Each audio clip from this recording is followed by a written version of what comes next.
Genesis 37. Jacob lived in the land of Canaan where his father Isaac had lived, and this is the story of his family. When Jacob's son Joseph was 17 years old, he took care of the sheep with his brothers, the sons of Bilhah and Zilpah.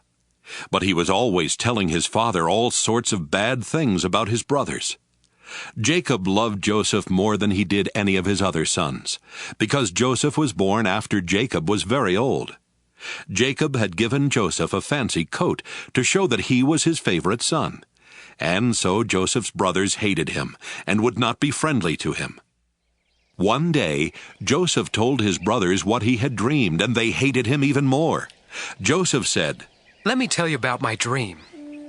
We were out in the field, tying up bundles of wheat. Suddenly, my bundle stood up, and your bundles gathered round and bowed down to it." His brothers asked, "Do you really think you're going to be king and rule over us?" Now they hated Joseph more than ever because of what he had said about his dream. Joseph later had another dream, and he told his brothers, "Listen to what else I dreamed.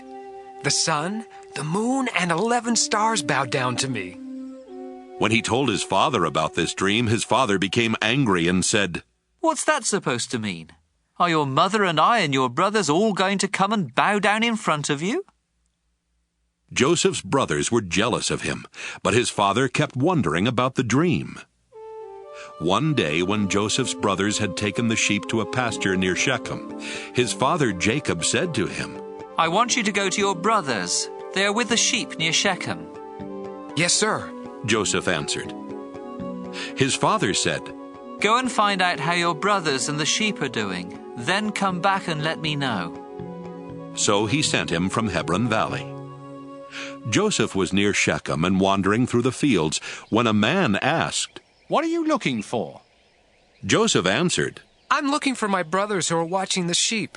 Can you tell me where they are?" "They're not here anymore," the man replied. "I overheard them say they were going to Dothan." Joseph left and found his brothers in Dothan. But before he got there, they saw him coming and made plans to kill him. They said to one another, "Look, here comes the hero of those dreams.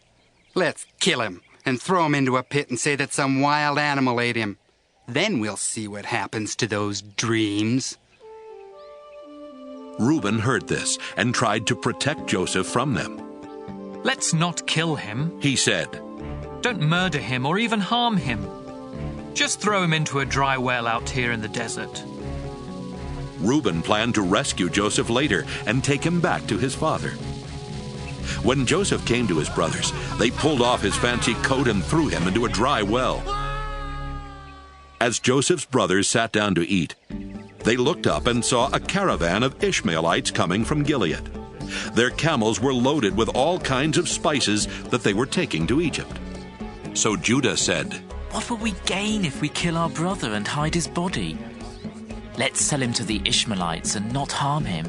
After all, he is our brother." And the others agreed.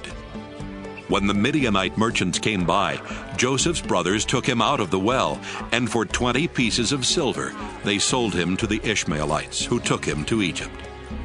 When Reuben returned to the well and did not find Joseph there, he tore his clothes in sorrow. Then he went back to his brothers and said, "The boy is gone! What am I going to do?" Joseph's brothers killed a goat and dipped Joseph's fancy coat in its blood.